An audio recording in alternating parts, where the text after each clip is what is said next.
Welcome back. We are going to pick up where we left off here. Over the next few lessons, I would love for us to cover some things. First and foremost, we're going to discuss common mistakes when it comes to joining clauses together. Then I'll explain how to correctly join clauses together using commas and conjunctions, and then we'll talk about how to do so using semicolons and colons. So first I'm going to show you what not to do, and then we'll talk about what you can do. I hope that you have had this question in mind at some point during these lessons. Why would I even want to know how to combine clauses? Why not just keep them as simple sentences? If you've had that question, I actually applaud you, right? That's a good thing. And I have a few responses to that. Number one, you don't technically have to. You can write and speak in only simple sentences and still communicate effectively 99% of the time. However, there are some benefits to knowing how to do this. Number one, in that first bullet point there, it'll help you to present yourself intelligently and clearly. I don't ever approach somebody and have a conversation with them. Sorry, I'm not sure I restarted here. I'll find my spot again. I don't ever approach somebody and have a conversation with them and think, oh boy, they're only talking in simple sentences. I'm going to judge them negatively. Not at all. That's not why we do this. However, if you are writing something a little bit larger or in a professional capacity or you're communicating professionally, it can unintentionally portray you as a less educated, less intelligent person, and I don't want you to be stuck in that position. Number two, it can help you avoid embarrassment. I occasionally have things run across whatever social media feed I'm on that are essentially people who put signs up at their place of business and there's a really clear issue with it. And it's just embarrassing for the person and for the company. And that could also happen in more professional communication than just necessarily on a billboard. So let's avoid some embarrassment by understanding how to properly work with these multiple clauses should that become necessary for you. Next, and the third and fourth one, you can kind of combine, honestly. You can add some interest to your writing, and you can help enhance the effect of your writing. And I'll give you an example of that in a little bit. If you know how to write simple sentences and write, compound complex sentences, you can intentionally vary your sentence structure in order to add interest or make something flow a little bit better or make your point better. The first thing we're going to talk about, as promised, is common mistakes or things to avoid.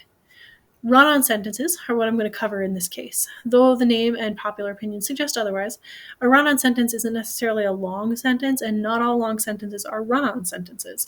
Dictionary.com defines them as a grammatically faulty sentence in which two or more independent clauses are joined without a word to connect them or a punctuation mark to separate them. For example, we have these two independent clauses joined. The fog was thick. He could not find his way home.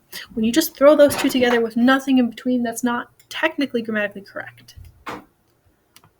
Here is an example of a very long sentence that is properly punctuated. It's actually not a run-on sentence. This is from Martin Luther King Jr.'s Letter from Birmingham Jail. In this case, he wrote this way. Essentially, it's one sentence where he has a complete thought joined with a very complicated list of other things. And he wrote it this way, in my own speculation, in order to help make his point and emphasize it a little bit better. And I tried to explain that at the bottom. The semicolon list like this, I'm so sorry, my cat is being a menace. Okay. The semicolon list like this goes on, and it kind of drags the audiences along and makes us feel a little bit more exhausted or overwhelmed in a really subtle way that somewhat starts to mimic the exhaustion that might be felt by the people in this instances that he is trying to explain. So it's kind of a subtle thing, and it's not like anything in writing like this is going to perfectly mimic experiences, but he is using this as a tool to help emphasize what he's trying to say. And I think that's pretty cool.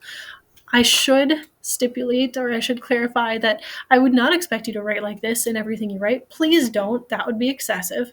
However, you can make intentional choices like this on occasion to add emphasis or to help clarify.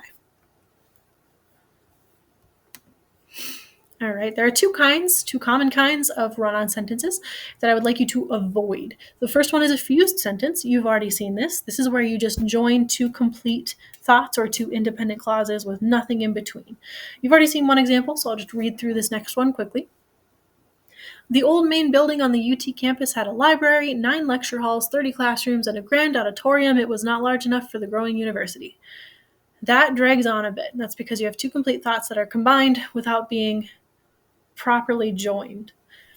The next one is a comma splice. This is very similar, but this is where you just throw a comma in between the two.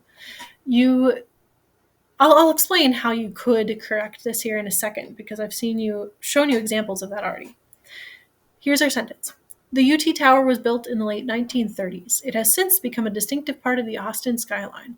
This is closer to being correct than the fused sentences, but it's still not quite there because the comma is not quite strong enough to join two independent clauses. It needs some help. You could correct this in a few different ways. You could either separate these two so that it's two separate sentences. That's fine. It's nice and clear, and I think it sounds fine in this case too. Or you could add a conjunction and say, in the late 1930s, comma, and it has since become a distinctive part. Or you could throw a colon or semicolon in there.